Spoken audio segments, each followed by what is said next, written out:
Hello बच्चों, आइए इस प्रश्न को देखते हैं। दिए गए कणों में नए कोशिका भित्ति कणों का जुड़ना कहलाता है।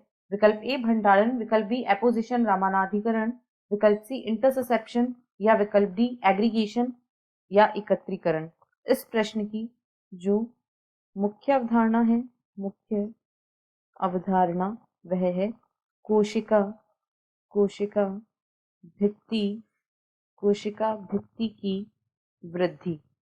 यहाँ पर हम देखेंगे कि जो कोशिका में कोशिका भित्ति पाई जाती है वह किस प्रकार से वृद्धि करती है, उसमें कितनी तरीके से वृद्धि देखने को मिलती है। तो यदि हम कोशिका भित्ति में वृद्धि की बात करें तो कोशिका भित्ति जो होती है वह मुख्यतः दो तरह से बढ़ती है। कोशिका भित्ति मुख्यतः दो तरह से बढ़ती है। जो प्रथम विधि है वृद्धि की वह कहलाती है इंटरसेप्शन। उसे इंटरसेप्शन या कणाधान विधि कहा जाता है। जैसा कि नाम से स्पष्ट है, इसमें इस प्रकार की जो वृद्धि होती है उसमें प्राथमिक भित्ति में खिंचाव होता है और द्वितीयक भित्ति पदार्थों का जमाव उस पर होता है। इसमें जो जमाव होता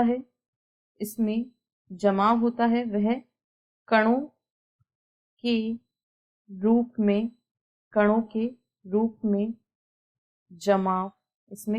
रूप में जमाव होता है और इस प्रकार कोशिका भित्ति जो होती है वह वृद्धि करती है। जबकि यदि दूसरी विधि की बात करें तो वह है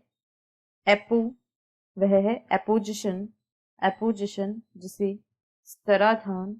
जिसे स्तराधान भी कहा जाता है। यदि हम एपोजिशन की बात करें तो यहाँ पर द्वितीयक भित्ति जो होती है वह एक पतली परत के रूप में जमती है, यानी यहाँ पर परत के रूप में जमाव होता है और इस प्रकार परत या स्तर के रूप में जमाव होने से ही कोशिका भित्ति में वृद्धि होती है।